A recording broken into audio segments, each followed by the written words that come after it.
কোরআন মাজিদে সহিহ হাদিসের আলোকে রোজার গুরুত্ব ও ফজিলত সম্পর্কে ইনশাআল্লাহ। রমজানের রোজা ইসলামের 5 স্তরের অন্যতম। ঈমান, নামাজ, যাকাতের পরেই রোজার স্থান। রোজার আরবি শব্দ সাওম, যার আবিধানিক অর্থ বিরত থাকা। পরিভাষায় সাওম বলা হয় প্রত্যেক নর নারী সুবহে সাদিক থেকে সূর্য অস্ত পর্যন্ত রোজার নিয়তে পানাহার, স্ত্রী সহবাস, রোজা ভঙ্গকারী সকল কাজ থেকে বিরত থাকা।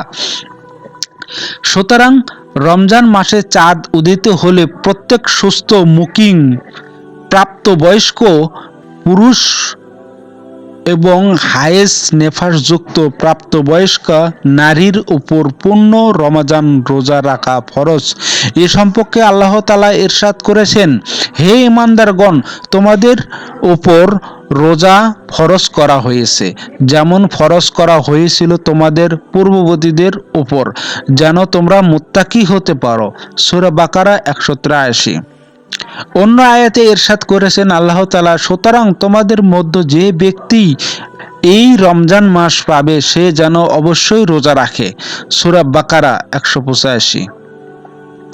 হযরত আবু হুরায়রা রাদিয়াল্লাহু তাআলা আনহু বলেন, রাসূল সাল্লাল্লাহু আলাইহি ওয়াসাল্লাম ইরশাদ করেছেন, যখন তোমরা রমজানের চাঁদ দেখবে তখন রোজা রাখবে, আর যখন শাওয়ালের চাঁদ দেখবে তখন থেকে রোজা বন্ধ করবে।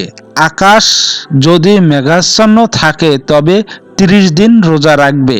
সহিহ বুখারী হাদিস 1909, সহিহ মুসলিম হাদিস 1080। উল্লেখ্য আয়াতে হাদিস এবং এ বিষয়ক অন্যান্য দলিলের আলোকে প্রমাণিত যে রমজান মাসের রোজা রাখা ফরজ। ইসলামে অবশ্যই বিধানরূপ রোজা পালন করা, বিশ্বাস করাও ফরজ। তাছাড়া কোনো ওজর ছাড়া কোনো মুসলমান যদি রমজান মাসের একটি রোজা ইচ্ছাকৃতভাবে পরিত্যাগ করে তাহলে সে বড় পাপী ও জঘন্য অপরাধী রূপে গণ্য হবে। দ্বীনের মৌলিক বিধান লঙ্ঘনকারী ও ঈমান ইসলামের ভিত্তি বিনষ্টকারী হিসাবে পরিগণিত হবে। হাদিস শরীফে ইচ্ছাকৃতভাবে রোজা ত্যাগকারী ও ভঙ্গকারীর জন্য কঠিন শাস্তির কথা বর্ণিত হয়েছে। হযরত আবু উমামা রাদিয়াল্লাহু তাআলা আনহু বলেন, আমি রাসূল সাল্লাল্লাহু আলাইহি ওয়াসাল্লামকে বলতে শুনেছি, আমি ঘুমিয়েছিলাম, স্বপ্নে দেখলাম আমার নিকট 2 ব্যক্তি আগমন করলো। তারা আমার বাহুদ্বয় ধরে আমাকে এক দুর্গম পাহাড়ে নিয়ে এলো। তারপর আমাকে বলল, আপনি পাহাড়ের উপর উঠুন। আমি বললাম, আমি তো উঠতে পারবো না। তারা বলল, আমরা আপনাকে সহজ করে দেব। আমি উপরে উঠলাম। তখন পাহাড়ের সমতলে পৌঁছলাম। হঠাৎ ভয়ঙ্কর আওয়াজ শুনতে পেলাম।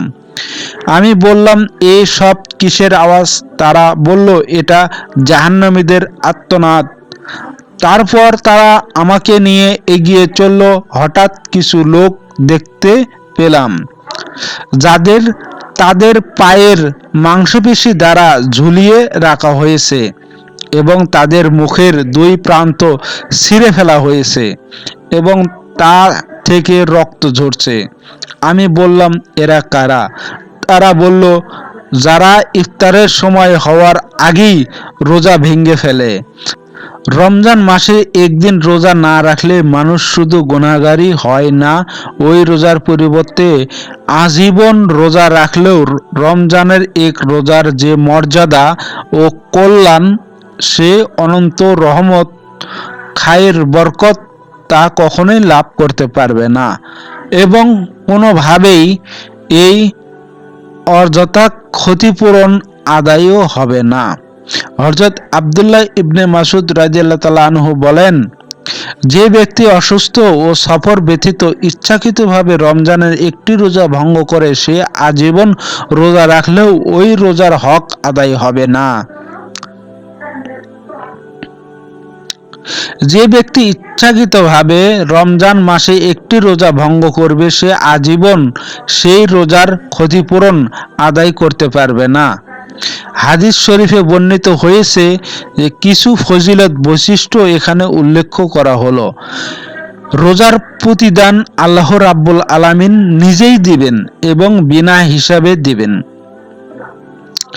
প্রত্যেক নেক আমলের নির্ধারিত সওয়াব ও প্রতিদান রয়েছে, যার মাধ্যমে আল্লাহ তাআলা আমলকারীকে পুরস্কৃত করবেন। কিন্তু রোজার বিষয়টি সম্পূর্ণ আলাদা, কারণ রোজার বিষয়ে আছে আল্লাহ তাআলার পক্ষ হইতে এক অনন্য ঘোষণা। হযরত আবু হুরায়রা রাদিয়াল্লাহু তাআলা আনহু থেকে বর্ণিত, রাসূল সাল্লাল্লাহু আলাইহি ওয়াসাল্লাম ইরশাদ করেছেন, মানুষ প্রত্যেক আমলের প্রতিদান বৃদ্ধি করা হয় একটি নেকির সওয়াবে 10 গুণ থেকে 27 গুণ পর্যন্ত। আল্লাহ তাআলা ইরশাদ করেন, কিন্তু রোজা আলাদা, কেননা তা একমাত্র আমারই জন্য এবং আমি নিজেই এর বিনিময় প্রদান করব। বান্দা একমাত্র আমার জন্যই নিজের প্রবৃত্তিকে নিয়ন্ত্রণ করেছে এবং পানাহার পরিত্যাগ করেছে। সহিহ মুসলিম হাদিস। হযরত আবু হুরায়রা রাদিয়াল্লাহু তাআলা আনহু বলেন, রাসূল সাল্লাল্লাহু আলাইহি ওয়াসাল্লাম ইরশাদ করেছেন, আল্লাহ রাব্বুল আলামিন বলেন, বান্দা একমাত্র আমারই জন্য তার পানাহার বর্জন করে, রোজা আমারই জন্য, আমি নিজেই তার পুরস্কার দিব। অন্যান্য নেক আমলের বিনিময়ে হচ্ছে তার 10 গুণ। সহিহ বুখারী হাদিস। রোজা বিষয়ে অন্যান্য বর্ণনায় আল্লাহ তাআলা বলেন, প্রত্যেক ইবাদত ও ইবাদতকারী ব্যক্তির জন্যই পক্ষান্তরে রোজা আমার জন্য, আমি নিজেই এর প্রতিদান দিব। সহিহ বুখারী 1904।